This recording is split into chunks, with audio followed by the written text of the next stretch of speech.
एक ऐसा योद्धा जिसने कभी स्वर्ग की नींव तक हिला दी थी, लेकिन वह जन्म से दुष्ट नहीं था। लेकिन उसकी कहानी शुरू हुई देवराज इंद्र के अहंकार से। एक दिन स्वर्ग के मार्ग में किसी ने उनका रास्ता रोक लिया।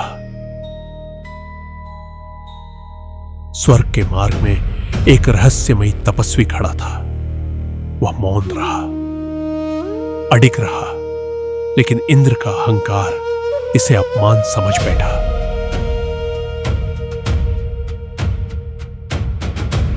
हे तपस्वी, मार्ग से हटो। तपस्वी न डरा, हटा। उसका मौन इंद्र के क्रोध को और भड़काने लगा। अहंकार में अंधे इंद्र उस तपस्वी को पहचान न सके और क्रोध में उन्होंने अपना वज्र चला दिया।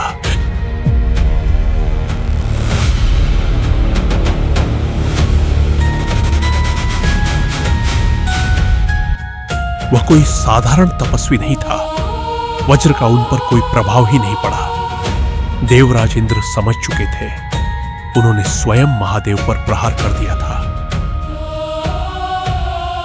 अपनी भूल समझते ही देवराज इंद्र भय से कांप उठे। उन्होंने तुरंत महादेव से क्षमा मांगी और करुणामय शिव ने उन्हें क्षमा भी कर दिया। महादेव ने इंद्र को क्षमा तो कर दिया, लेकिन जाग चुका उनका क्रोध अब शांत नहीं हो सकता था। उस दिव्य शक्ति को अब प्रकट होना ही था। महादेव का वह प्रचंड क्रोध अब रोका नहीं जा सकता था और फिर उन्होंने उस भयानक दिव्य शक्ति को मुक्त कर दिया।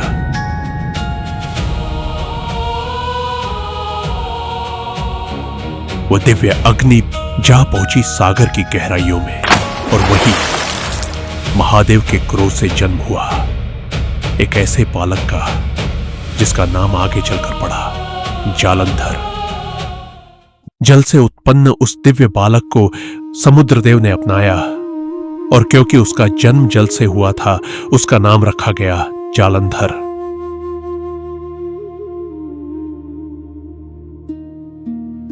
समय बीता और जालंधर बड़ा होकर बना एक अपार शक्ति वाला योद्धा। लेकिन केवल शक्तिशाली ही नहीं, वह अपनी प्रजा का रक्षक और एक न्यायप्रिय राजा भी था। समय के साथ जालंधर का विवाह हुआ वृंदा से। वृंदा केवल पतिव्रता ही नहीं, अत्यंत तपस्विनी भी थी। उसकी भक्ति ने जालंधर को एक अदृश्य सुरक्षा प्रदान कर दी।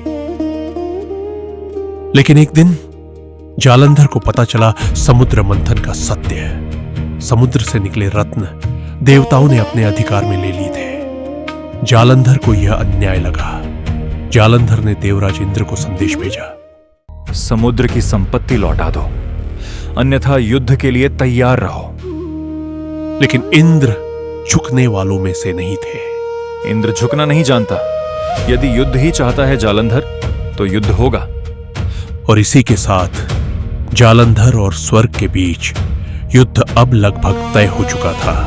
आगे की कथा जानने के लिए वीडियो को लाइक करें और चैनल को फॉलो जरूर करें।